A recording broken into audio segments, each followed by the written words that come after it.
Ladies and gentlemen, AC/DC.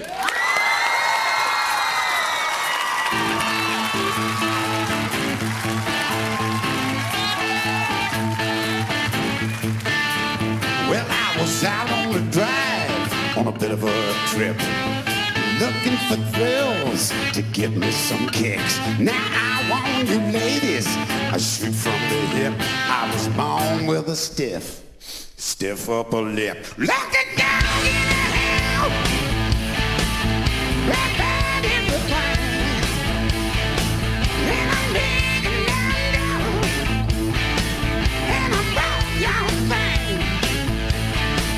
I keep a stiff upper lip, and I shoot from the hip. I keep a stiff upper lip, and I shoot. I shoot from the hip. Yes, I do. Few bands are as enduring or as iconic as AC/DC. The no-nonsense riff monsters have been dominating the world of arena rock for the last 30 years. Reinventing hard rock with a fistful of classic albums, despite tribulations that would have crushed lesser bands, AC/DC are now a unique phenomenon. Welcome to the place where AC/DC are at their best and where no other act can challenge them. On the stage. 4, 2, 3, 9, 5, 6. You can change your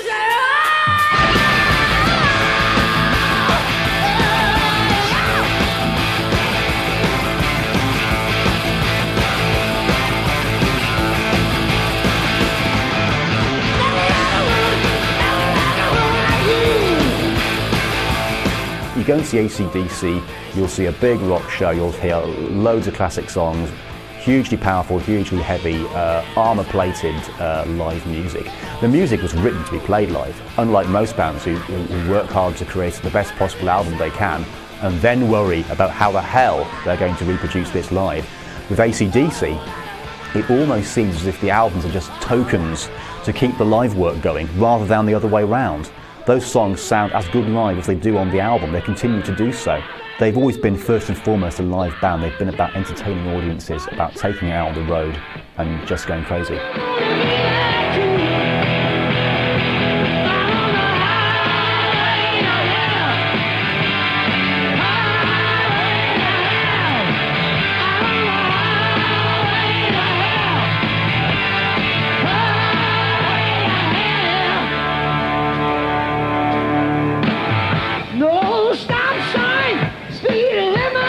In the 70s it was kind of tame, wasn't it? There wasn't a lot going on musically. It was kind of like your prog rock, you got your disco, and kind of out of nowhere come these, out of the middle of nowhere, out the outbacks of Australia, which nobody really cared about in England, nobody thought about Australia. There's this band, this dirty band in Denham, they were drinking beer, and they were singing about loose women, they were singing about rock and roll, loud music, Friday night beer in it, large in it. And there they were, and everybody was a bit like, oh my lord, what is this? Conservative sort of society were quite shocked, I think, by what AC/DC came about. For many people, nobody had heard or seen anything just like that at all. Big man lying on the ground with the hole in his body where his life had been, but it was all in the name of liberty. All in the name of liberty. I got to be free. There will always be people who want to listen to those songs live one last time. I don't believe that flame will ever be extinguished. They're absolutely peerless. They did what they did absolutely brilliantly, perfectly, really.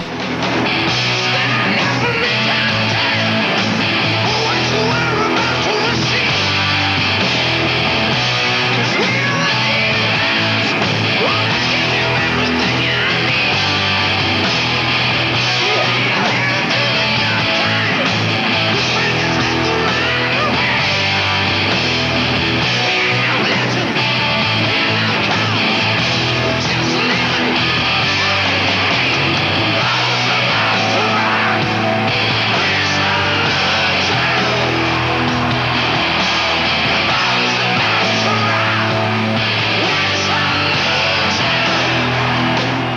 let's face it, without AC/DC, there would be nobody playing air guitar. They dictate the future of music.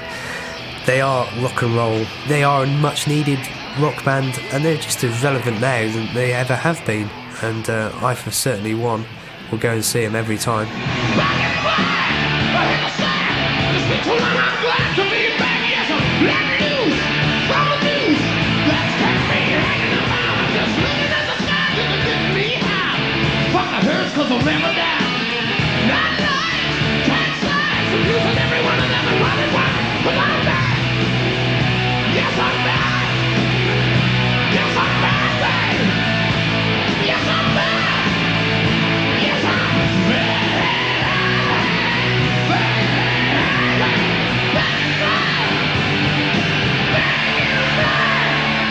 The roots of the globe-trotting rock monster that became AC/DC lie in a band called the Velvet Underground.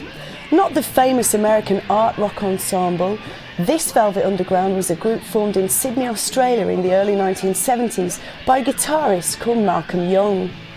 By 1973, Malcolm was tired of his band's poppy formula and, looking for a harder sound, recruited his younger brother Angus into a new band and christened it AC/DC.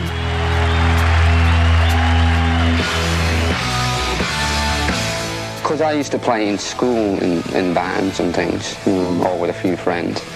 And Malcolm was playing around Sydney in little club bands. And then he just turned around one day and said, why don't me and you play together? And we'll get in people that we want to play with, you know. Right. And so it was mainly the two of us together. And we just got people who fitted in well with us. Bond came about a month later or so, you know. So it all sort of fitted pretty good. Diamonds and dust, going last, rich and crust, Lamborghinis, caviar, John Martinez, woo, Shangri-La.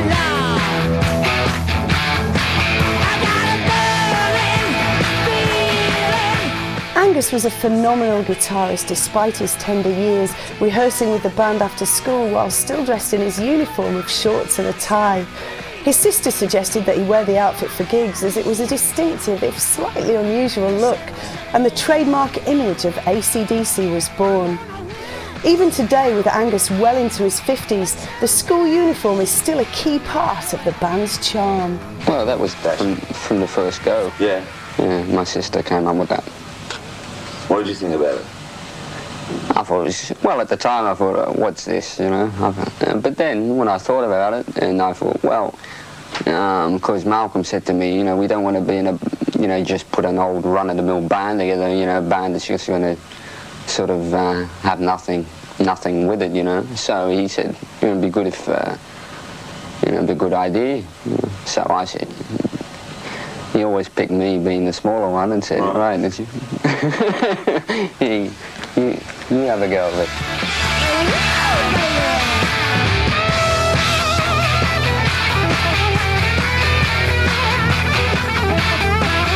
I think in a way the whole school uniform thing that Angus Young has always worn is a bit of a gimmick, but it's part of rock folklore. It's sort of grown with the band, and really it sprang from reality because Angus's older brother Malcolm, who of course is also in the band, and his even older brother George, who was in a band called the Easy Beats. Music's always been in the family, and Angus, being the youngest of those three, wanted to be part of it. But Malcolm probably had in the back of his mind, he was in a band called the Velvet Underground, not the famous band of that name, but just happened to be called that as well. But he had in the back of his mind that he wanted to form a more rocking blues and boogie-based band, and maybe he was just beginning to think that, well, hang on, my little brother Angus can play here. Let's get him in the band. Let's try him out. So Angus initially would be rehearsing with AC/DC, still wearing his school uniform.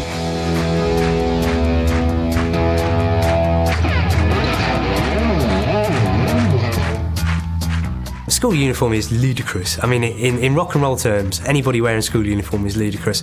Rock and roll is meant to be about rebellion. It's not meant to be about you know, wearing your school uniform. But then they tweaked it anyway. I mean, look at the Highway to Hell album cover. That's got, you know, it's a devil. You know, he's got his little devil horns on. He's holding his tail in his school uniform. It's kind of like, it's exciting. It is rebellious in that sense, but it is iconic, and it has stood the test of time. Even now, as a man just close enough to draw in his pension, he still wears it, and he still looks kind of cool in it.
The band soon found gigs in Sydney and built a hungry local following.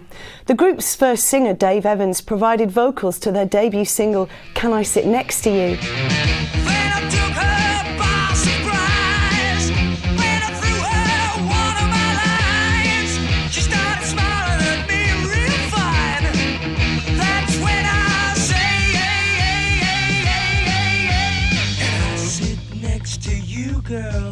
They'd been playing with a guy called Dave Evans, who didn't have the image or the presence or the attitude to really front a band like AC/DC. He probably wasn't really aware of what the band was going to become.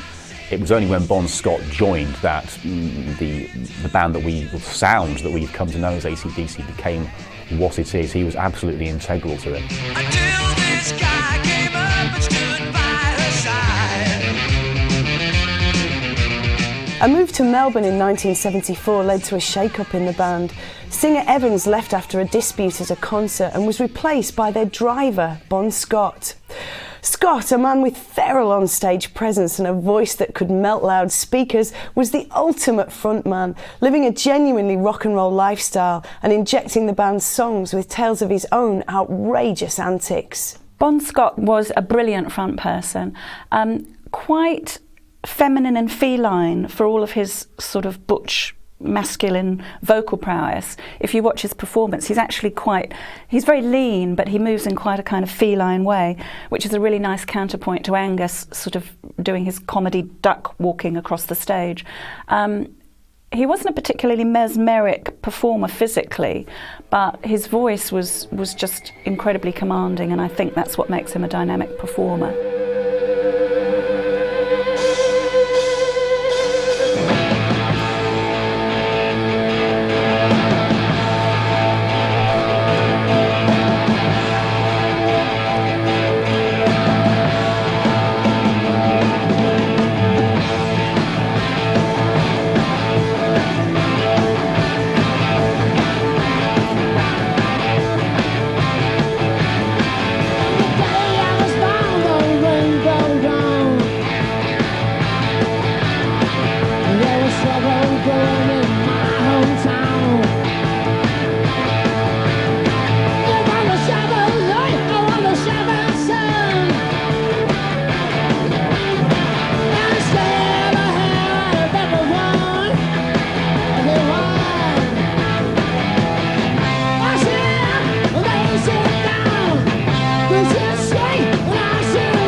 Bon Scott brought to the very young AC/DC a huge dose of professionalism. He was an amazing singer, that much is clear, but he's also quite a few years older than the two young brothers. He'd had plenty of experience in previous bands. He'd actually had some success, especially in Australia, with bands that he'd been in. But he was a superb frontman. He was absolutely dynamic. He would just make the stage his own. He knew exactly what he was doing. He had this huge voice, kind of like a more aggressive version of Robert Plant, really. Had that, you could hit those high notes, but in a much more guttural way, particularly live. You know, he could really turn it on live.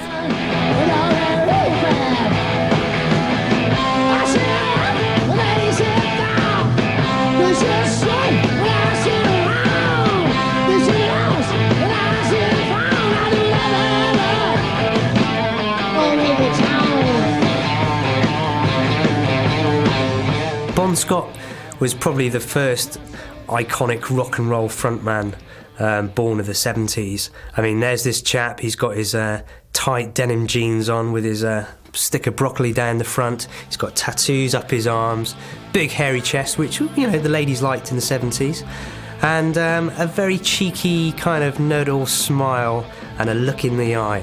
And ultimately, he was a very good frontman. I mean, he had all the makings of somebody that your parents wouldn't like, the ladies would like, because he was a bit of a bad boy, and he had the vocal cords to match as well. Tell you why, 'cause I'm dynamite, and I win the fight. I'm a power load. Watch me start. He was joined by drummer Phil Rudd, formerly of the band The Coloured Balls, and bassist Mark Evans. The new lineup brought the band a much-needed dose of musical expertise, as well as a hard-living image thanks to Scott's criminal record for minor offences. Ironically, Malcolm and Angus, the cornerstones of the band, never really lived the life of rock and roll debauchery. Famously, they preferred playing Monopoly to raising hell after gigs. I don't think it's fair to say that AC/DC were bad boys, although they did have that image, and that probably that image was quite helpful to them, particularly in their formative years. They were seen as being from the wrong side of the tracks. They had songs like Problem Child and Bad Boy Boogie and Rocker, which seemed to address that kind of life. They were tapping into, I think, a sort of a working class ethic of partying and drinking and just having fun. There was nothing pretentious about them. The fact of the matter is, though, that AC/DC weren't really into that aspect of the lifestyle.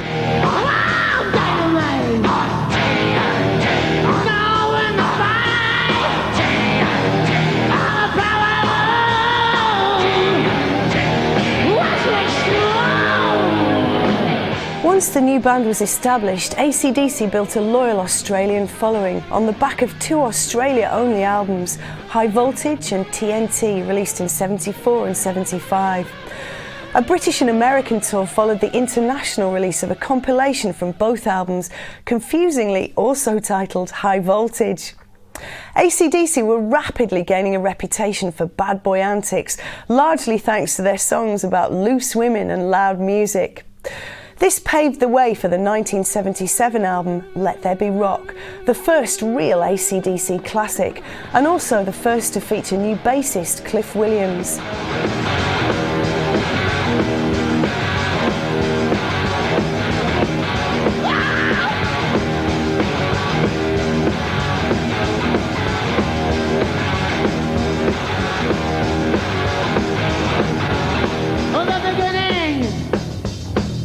In 1955, man didn't know about a rock and roll show and all that jive. The white man had the smokes, the black man had the blues, but no one knew what they was gonna do. When Tchaikovsky had the news, he said, "Let there be light," and there was light. Let there be sound, and there was sound. Let there be drums. Wow, there was drums. Let there be guitar. There was guitar. Wow, let there be rock. Let There Be Rock kind of basically took everything that AC/DC was already and just upped the ante just that much to make an album full of classic songs.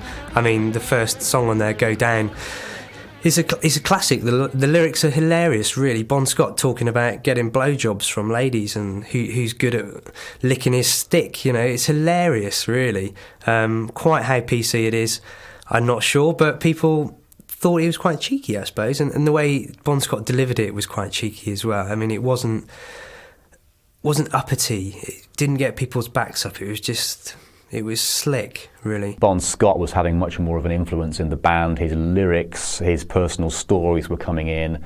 And really, you just had some really good songs on that album. Some of the songs that are still considered to be classics today. The title track, I mean, Let There Be Rock, for example, is a live favourite and always will be. There won't be a time when AC/DC don't play that track live. It's got everything, you know. And there's almost like a reverence for it, you know. The whole... even the title, Let There Be Rock, it's almost a quasi-religious reverence for it, which the audience just gives back in spades. So that's obviously a classic, and it's helped AC/DC to escalate to the status of gods of rock for that very same reason. On the kind of past, the rock and roll was born. Along across the land, every rockin' band was blowing up a storm. And the guitar man got famous, the businessman got rich. Everybody was a superstar with a silver urge. Another 15 billion fingers learning how to play. And you could hear the fingers picking. And this is what they had to say. Let there be light, sound, drums, guitar, wow, let me rock.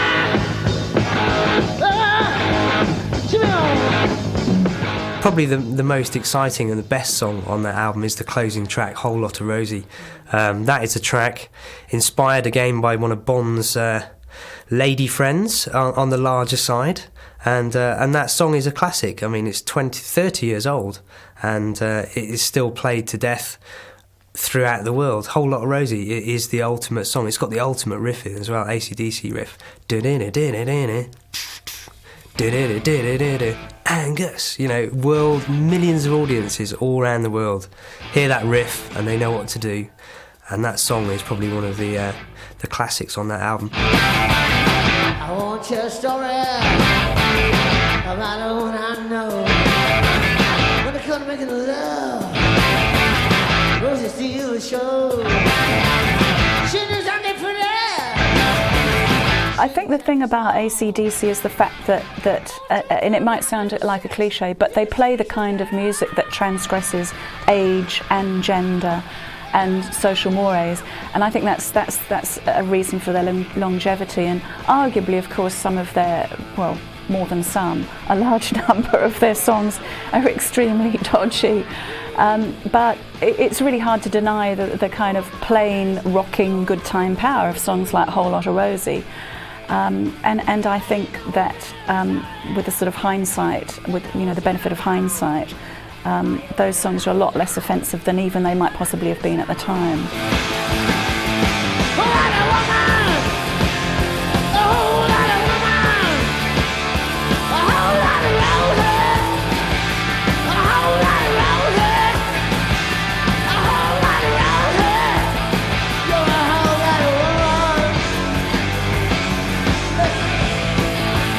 Whole Lotta Rosie, which is an absolute classic and still is.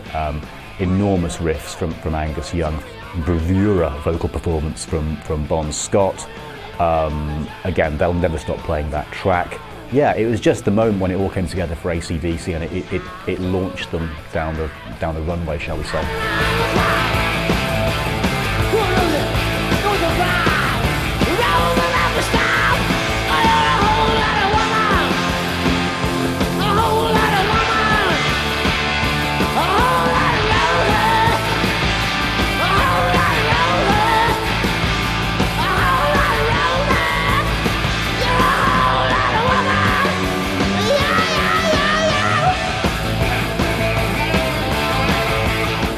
The next album, Power Age, was better still, amping up AC/DC's sound into a taut, take-no-prisoner set of killer tunes that some regard as their finest work to date. The band followed up this 1978 classic with a live album, If You Want Blood, You've Got It, which featured a blood-soaked Angus on the sleeve. By this stage, the raw energy of their live shows was becoming legendary, with fans flocking in their thousands to witness the riff spectacular that the band had honed to a fine art. With AC/DC, even in the early years, it's always been about showmanship and power and entertainment. You know, that's been the main things those guys have done. Yes, the music's been very important, but they understand that you have to put on a show. Most bands in that time, that era, were concentrating too much on just playing the music well. Because in the 70s, you had to do that, because you would stand or fall on your live show. AC/DC, however, always were able to bring in something extra. You had Angus Young, he'd strut around the place, goose walking, doing all kinds of bizarre marches across the stage, of course wearing his school uniform outfit. And in total contrast to his brother Malcolm and Cliff Williams, who would stand at the back, almost out of the picture, only coming forward to bark out the backing vocals. Angus, it was as if he'd drunk a vat of Sunny Delight and was just ODing on a sugar rush. And also equally prominent, Bon Scott would be the tight jeans. He'd be sort of darting around the stage, grinning mischievously, shaking his head and so on. He'd carry Angus Young around on his shoulders. Just these little traditions that grew up and they've never stopped doing. AC/DC, despite being a bunch of, frankly, very ordinary looking guys, have always understood that you have to put on a rock show. And they obviously love it, and that's the reason why it works so well.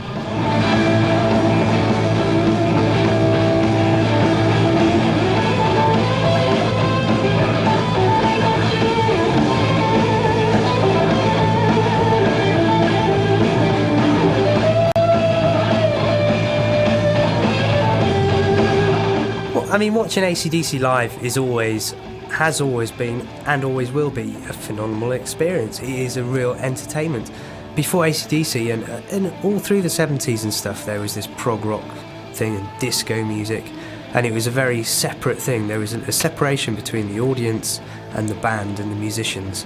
Angus Young and AC/DC, they were like you and me. They were just people off the street playing rock and roll music and doing what they wanted to do.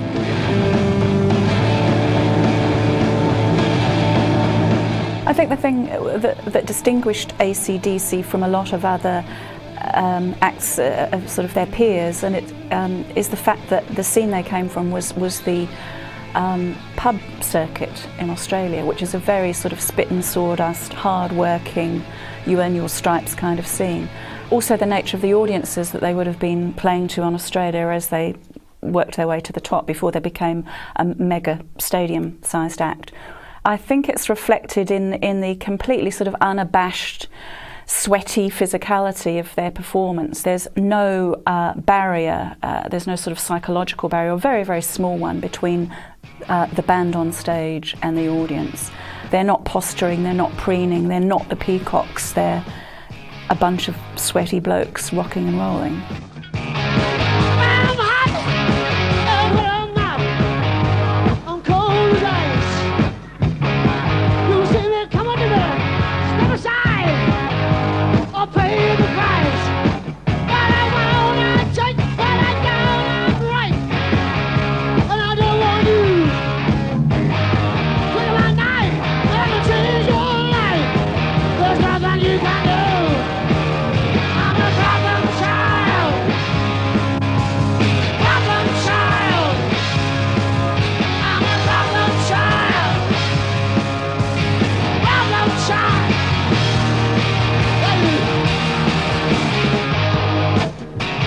The ascent of AC/DC in the 1970s was unstoppable.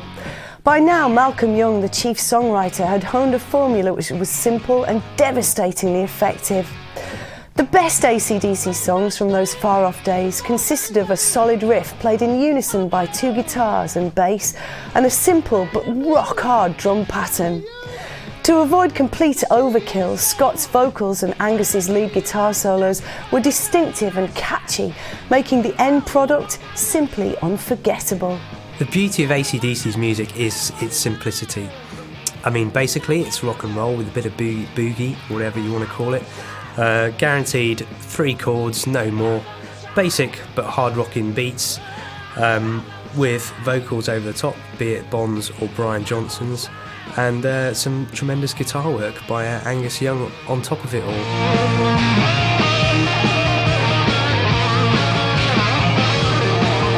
If you keep things simple, there's less chance of anything going horribly wrong.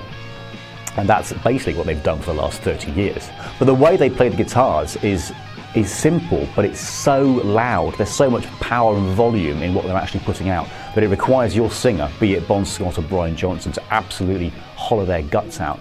So everything AC/DC do, even though it is quite chunky, simple stuff, is incredibly powerful. And during the solos, of course, although again Angus isn't playing immensely elaborate, complex stuff, it's just so powerful that it just rips the roof off.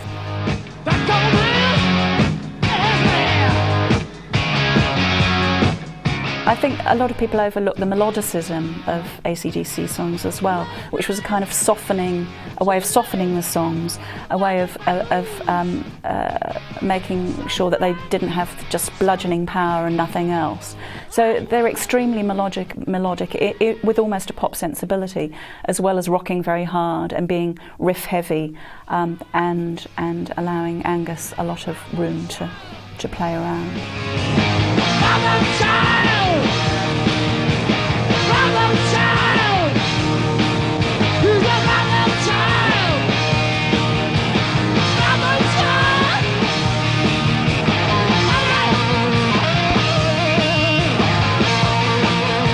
A good example of the effectiveness of the no-nonsense AC/DC formula came with the title track of the next album, Highway to Hell, a sing-along classic which has rocked stadium crowds for decades.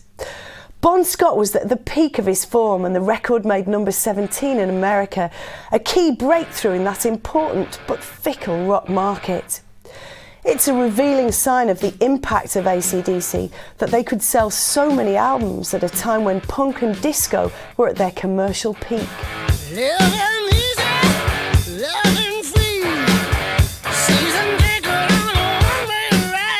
AC/DC finally broke the American market for the same reason that any overseas band finally breaks the market, through being very, very good and very, very committed. They basically toured themselves to death in America, and they had a really strong album in Highway to Hell to back that up. It was produced by Mutt Lange, who was also to produce the famous Back in Black album.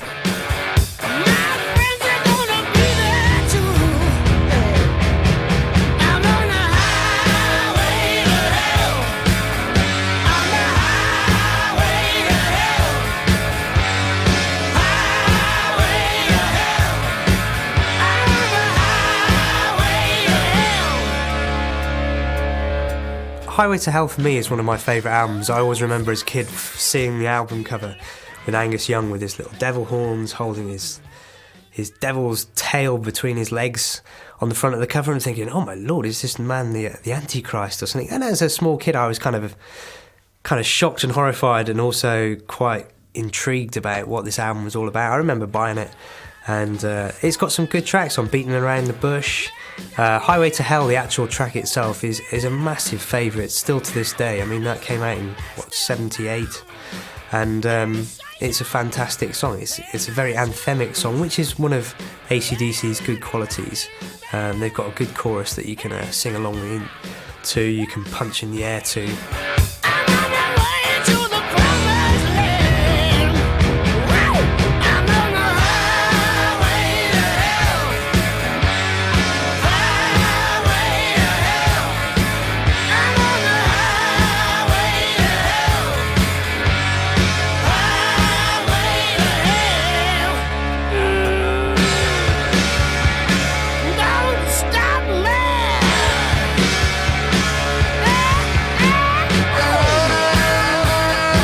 I think American audiences just bought into the live work they were doing, the touring ethic. They could actually buy this album, Highway to Hell, and they can go and see this band AC/DC, who actually played the thing note for note. You know, they sounded as good live as they did on the record, perhaps even better. There was a kind of a working class blue collar ethic there, which some people bought into. Middle America bought into that. There were a lot of rather pretentious bands around in the late 70s who would spend an awful lot of time playing elaborate solos and complex stuff. A lot of them seemed very pampered and complacent, didn't want to break out into a sweat on stage. AC/DC, of course, were the complete opposite of that. They were just, I've never actually seen a man sweat as much as Angus Young. I'm serious. I mean, you worry about the guy. The sweat literally pours from his head. That's why he's so small, I guess. He uses so much weight every time he goes out on stage. He never puts on any weight. So AC/DC were doing this because they loved it and because they were able to tie into this sort of working class thing that was going on.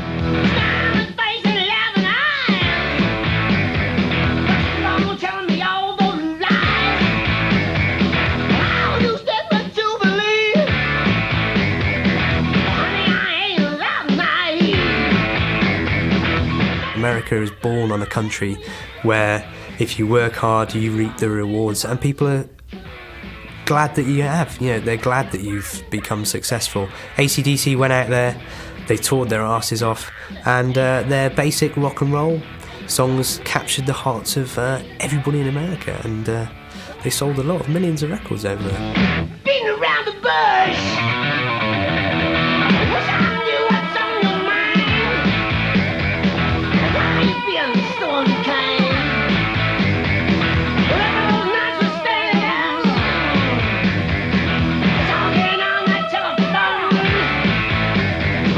By the end of the 1970s, AC/DC were on top of the world, playing to huge audiences, selling millions of albums and recording some of the best music of their career to date.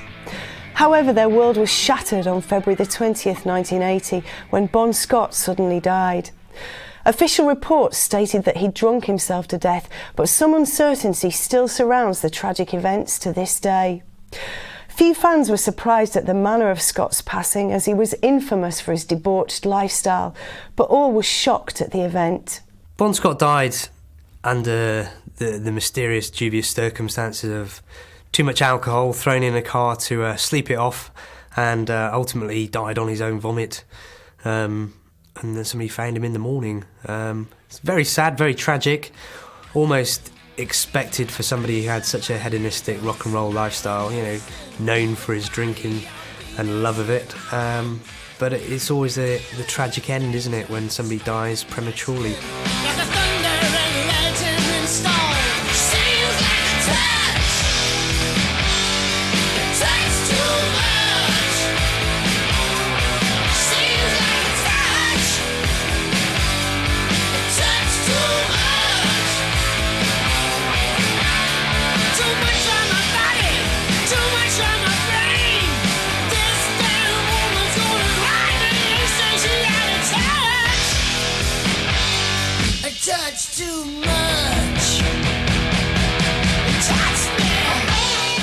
I think in any other instance, the death of a singer of the stature of Bon Scott would also mean instant death for the band. It's almost impossible to imagine how a band would replace somebody as pivotal to their sound as Bon Scott. They lost this frontman who was so important to them, who was an incredible, awesome frontman. Who totally owned the stage and who the fans related to perhaps more than anybody else in the band. So Bon Scott's death was an absolute catastrophe for AC/DC, and many were amazed that they even considered carrying on.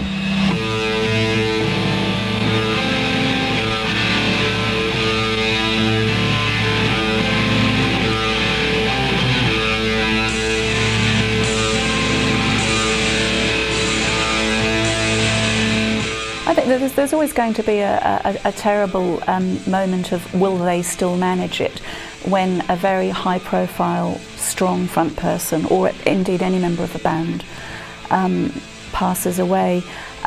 More so with AC/DC possibly, because of course his voice was so much a part of the band's sound.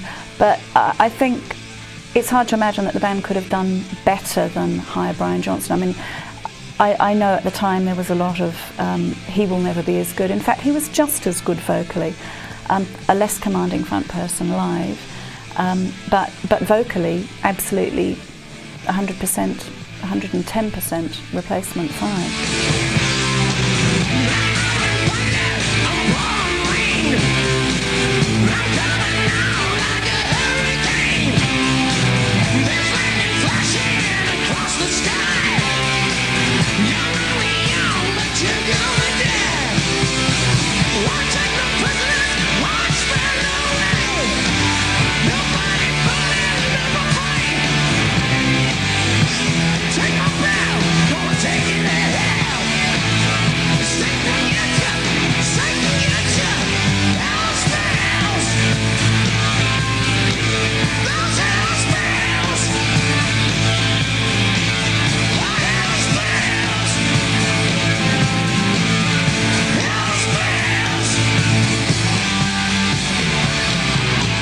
I was playing with Geordie. I got a telephone call. They wouldn't say who it was, you know, they just said, I'm sorry, we can't tell you who it is because of the fact that there's been a bereavement in the band and we don't really think it's time to let anybody know who the band is. I'd never been for an audition in my life, you know. I said, I can't go to London, you know. I can't afford it. You really couldn't afford to go down to London? No, I was broke. I was very lucky. I had a good friend who lent us his car. And as soon as I walked in, it was like a real friendly atmosphere. They just said, oh, hello, and had a can of brown ale waiting for us. You know, they knew us from Newcastle, and can of brown ale. Yeah, come on, we know you might be nervous. And well, I was tired. I was knackered. I wasn't nervous. I was just saying, hey, let's do it. I've got to get back. I've got a gig tomorrow.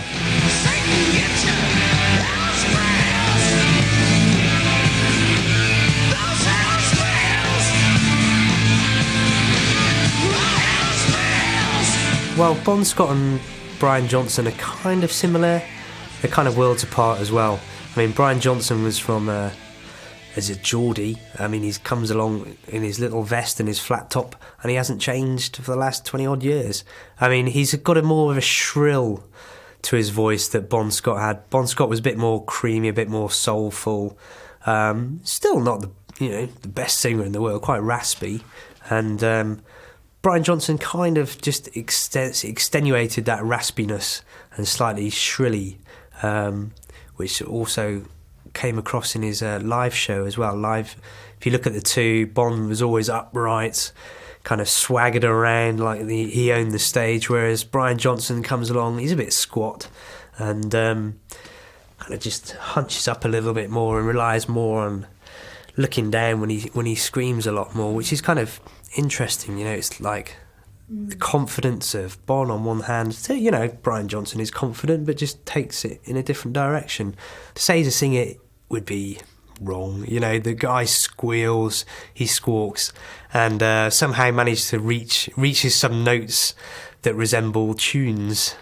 But I mean, ultimately, that's what it's all about. It's about rock and roll. It's about working men coming from the streets and having a go and straining those vocal cords, just like the punk rockers did as well, you know, the punk movement of the 70s. It's that whole thing, you know, anybody can do this. And Brian Johnson would probably admit that he's no singer, but he does the job well for the music that he is providing vocals for.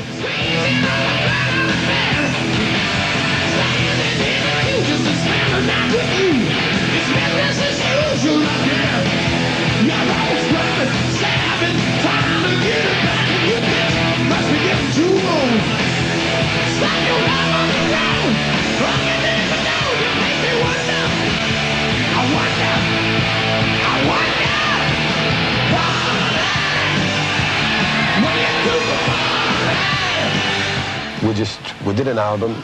It sold heaps and heaps and heaps, you know, right around the world, in countries that I've never heard of, you know. And I think the band itself's an honest, hard-working band. You know, they try the hardest to give the best value for money. I'd never been to America in my life until I joined the AC/DC. And the first gig we did there, you know, straight into Madison Square Garden.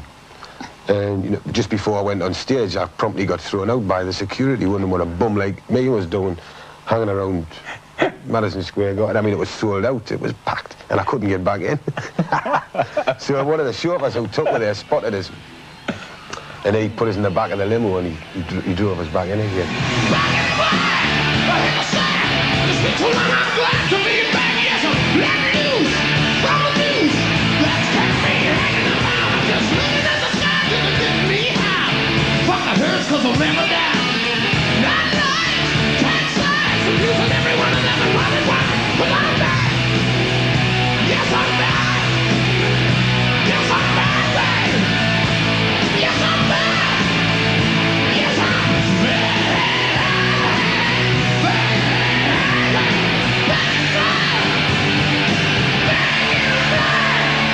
Not only was Johnson's first album with AC/DC a classic for the band, Back in Black went on to be recognised as one of the finest rock albums ever released.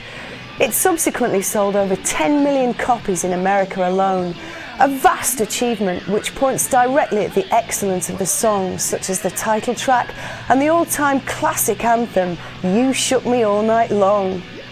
This album ushered AC/DC into their commercial peak, the early 1980s, which saw them tour and record as one of the biggest bands on the planet.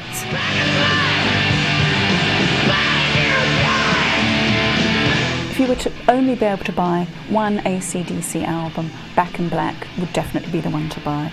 It's quintessential, diamond-studded AC/DC. The remarkable thing about Back in Black, and there are so many remarkable things about it, are first and foremost its incredible sales figures. Last year the album was certified to have sold 21 million copies in the United States alone, and it has been said that it has sold a total of 42 million copies worldwide, which actually makes it not merely the biggest rock album of all time, but the second biggest album of all time, second only to Michael Jackson's Thriller. It is almost impossible to believe, but any way you slice it, even if those figures aren't quite correct, Back in Black is an enormous achievement. It is a monster of sound.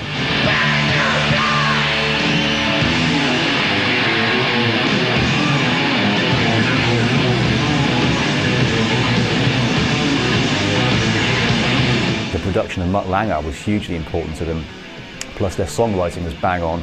Hell's Bells, you know, the high voltage rock of Shoot to Thrill, and You Shook Me All Night Long, which pretty much is AC/DC's most immediately memorable song. Their first real bite at the big chorus anthem was Rock and Roll Damnation, which was a hit single. But You Shook Me All Night Long took that format and made it even better. She was the fast machine, she kept the monitor clean. Was the best damn woman that I've ever seen. It's probably AC/DC's most sing-along album. I mean, Back in Black, You Shook Me All Night Long, still very popular now. I mean, that is such a sing-along AC/DC song. It wasn't the band recreating the past, it was a band looking at what they'd done before, got a new frontman in, and just upping the ante with themselves.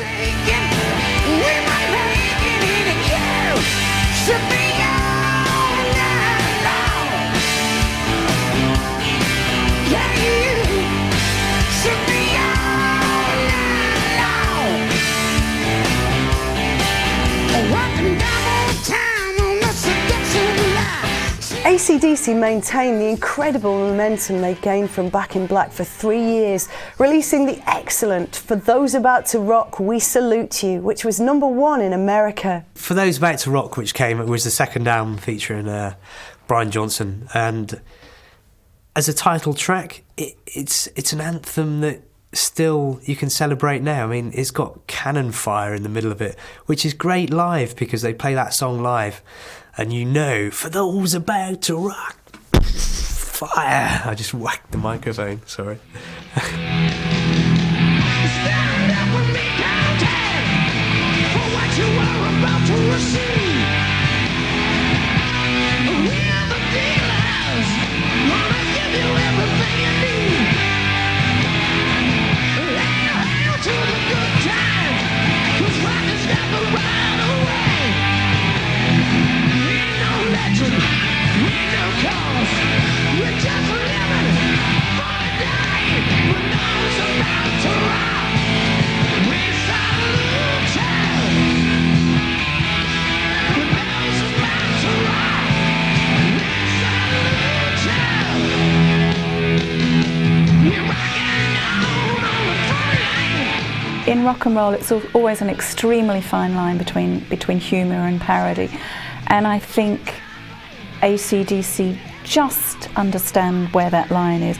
And arguably having wheel-mounted cannons one on either side of the stage for Those About to Rock, We Salute You, is tipping into parody. But I think their self-awareness carries them through. And also I think essentially, they like to have a laugh, they like to have a good time, and if that involves pyrotechnics and cannons, so be it. Bring up your balls, load up your can, we're 21, get salute. When those about to rock, fire, we salute you. Those about to rock, out come those cannons from nowhere, and it's all about the cannons on the album cover, and live they just have this 21 gun salute, as it says, you know, and you've got all these cannons firing off in the middle of that song. And for a rock band to do that, it's the ultimate anthem, isn't it? For those about to rock, fire, poof, we salute you. I should join AC/DC. But ultimately, it's there. It's just a fantastic song. And bands don't write anthems like that anymore. It's not there anymore. Anthemic rock, you know, who does it better than AC/DC? No one.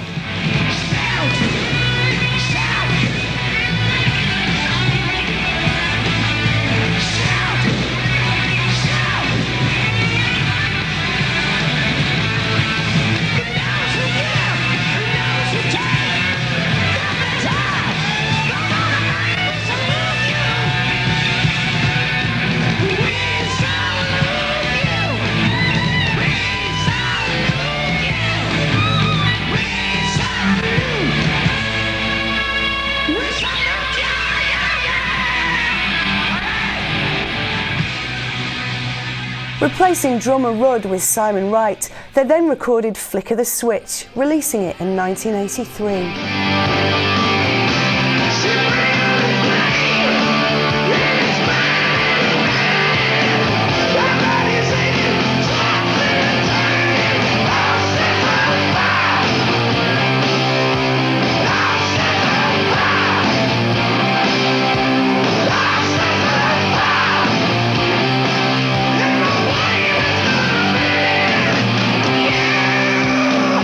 I mean, Flicker the Switch, when I bought the album, it's pretty rubbish. I mean, the band don't really play anything, as far as I'm aware, off that album.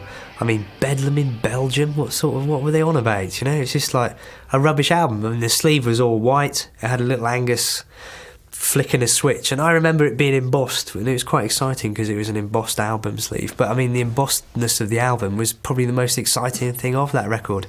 I've played it about 3 times. It was just rubbish. And the problem was, I think that the band had certainly peaked with their success, their commercial success, and also the post-Bon era had kind of plateaued as well. The first 2 albums, the first album, Back in Black, people were excited that the band had got a new singer. With For Those About to Rock, the band had continued and proved that Brian was a no one-hit wonder with the band.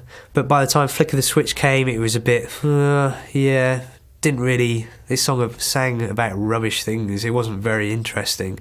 The novelty had maybe worn off a little bit. And that kind of continued for the band's career for a while.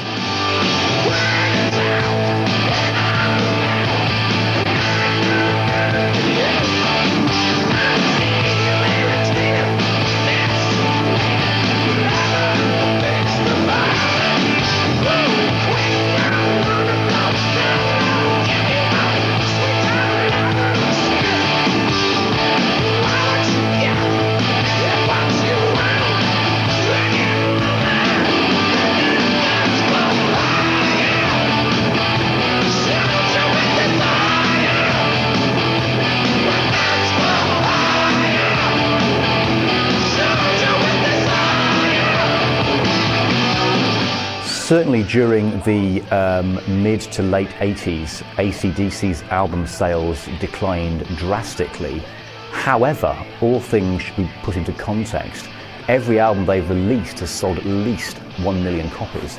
So yeah, I mean, compared to selling 40 million copies of Back in Black, it's a disaster. But 99.9% of bands out there would sell their grandmother for the opportunity to sell at least 1 million copies of every album they produce, no matter how bad they are. So Flicker the Switch and Fly on the Wall didn't sell any more than about 1 million, which is regarded as a failure in AC/DC terms. But they retained, very importantly, their lifeblood. The core of their fan base, the hardcore, if you like, of AC/DC's fan base. So they still made successful albums. They still played big shows. They weren't doing anything like as well as they were with Back in Black and On Highway to Hell or For Those About to Rock. Those days were seemed to be in the past, but they may have been seen to be treading water at this time. But I mean, most bands, as I say, we would kill to tread water as successfully as AC/DC did.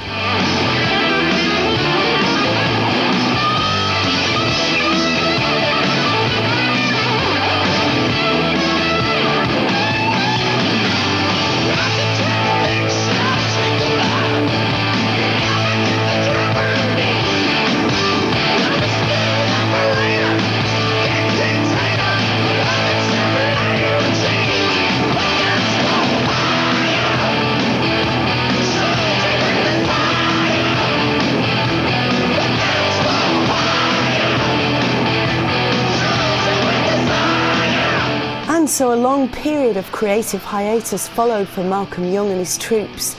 The 1980s were not kind to many once great rock acts. The era of the Fairlight Sampler and the New Romantic movement didn't sit well with the blue-collar approach and songs about buxom females that sat at the heart of AC/DC's music. To the band's credit, they never tried to water down their music or pander to current trends, remaining true to themselves despite considerable industry pressure not to do so.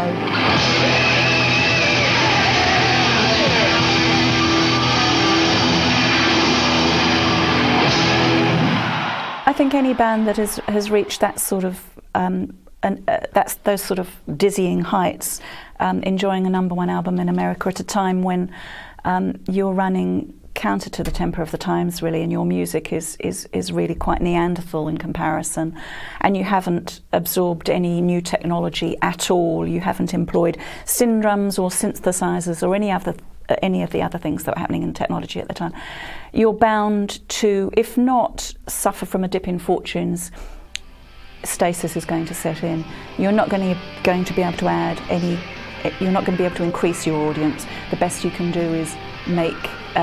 You're just going to have the same fan base, really.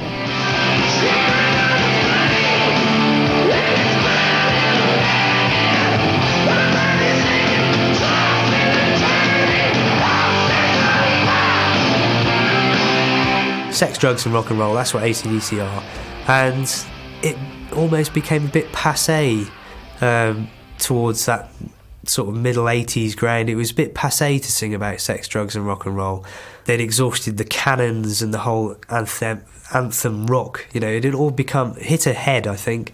And I think they were struggling, trying to find what to write about. They were struggling with their identities of what AC/DC meant to people.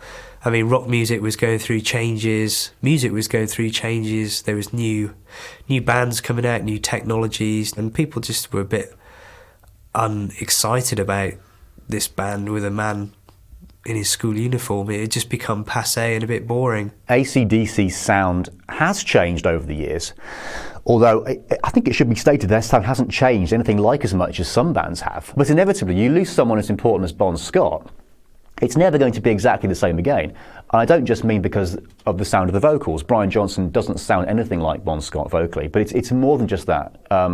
Bon Scott was a significant writer for the band. His lyrics, his personal stories, his bawdy tales, shall we say, of drinking and womanising and so on, which AC/DC's early material is characterised by. They tried to continue in that vein, but it wasn't quite the same. And Brian Johnson has written for the band, but he's clearly a very different influence to Bon Scott.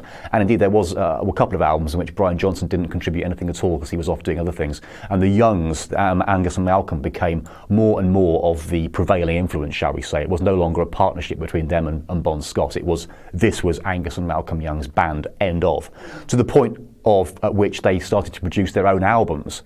After Back in Black, they eventually they got rid of Mutt Lange's services and they actually produced at least two albums by themselves, which is where it all started to go a bit wrong. One critic said they made the same album 9 times, which is fine if the music's good, but it was starting to sound a little bit stale. The format was fairly similar. They hadn't deviated too much away from that, but after an album like Back in Black, there's only one way to go, unfortunately, and it is downhill.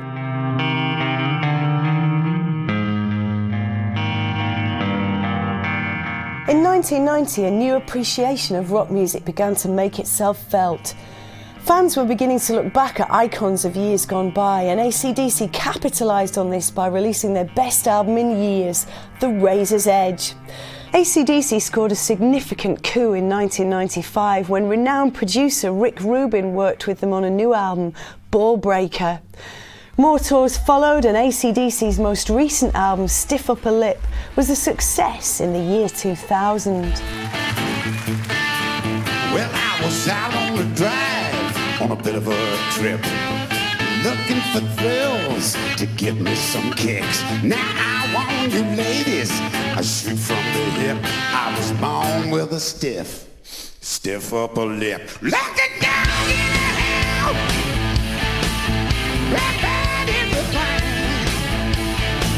And I'm big and down, and I'm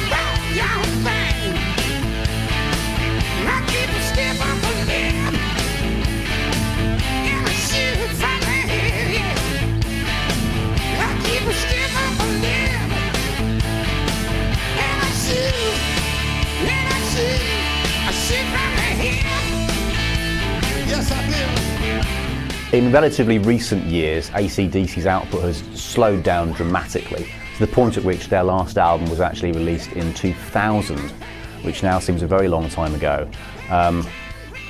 But I think what those albums have done is sustain the legend. They had to put something out in that time, otherwise it would purely be about nostalgia for AC/DC, in which no band wants that to be the case. A Ball Breaker was a solid album. It kept AC/DC going during that kind of very lean time in the mid-90s, when the whole rise of grunge and alternative rock had actually strangled some classic rock bands out of existence altogether. Stiff Upper Lip, however, in 2000 was a comeback of sorts. That sold more, and they actually had a #1 hit single in America with the title track. So this clearly was not a band in decline.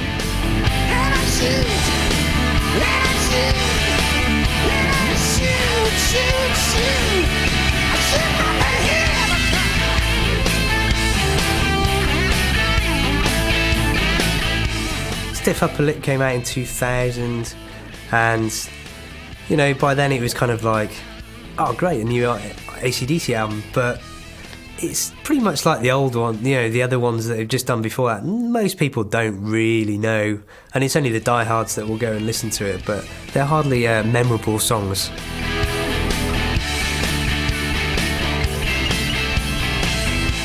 You know, arguably any band only ever has one set of you know, it has a kind of maximum number of riff-tastic songs, and maybe if they'd just previously packed a bunch of riff-tastic songs onto an album, they need to go away and write some more.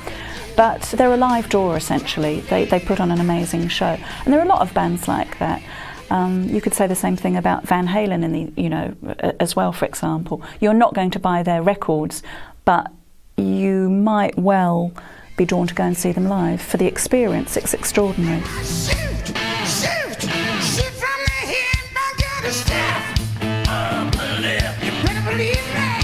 The beauty of AC/DC, even with their commercial, when they went beyond their commercial heights of success, they were still a great live band. And the good thing about AC/DC is they deliver the goods every time you go and see them.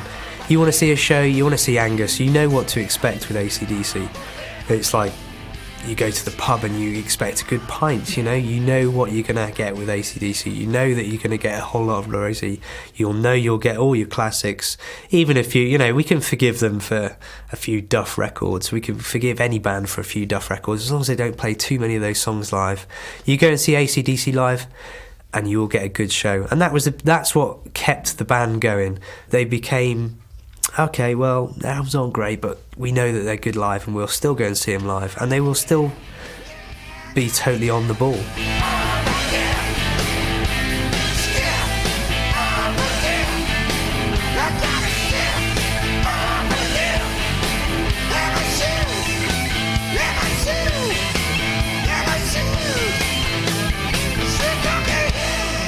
I do feel as if they're probably gearing up to one last album and one last big celebratory world tour.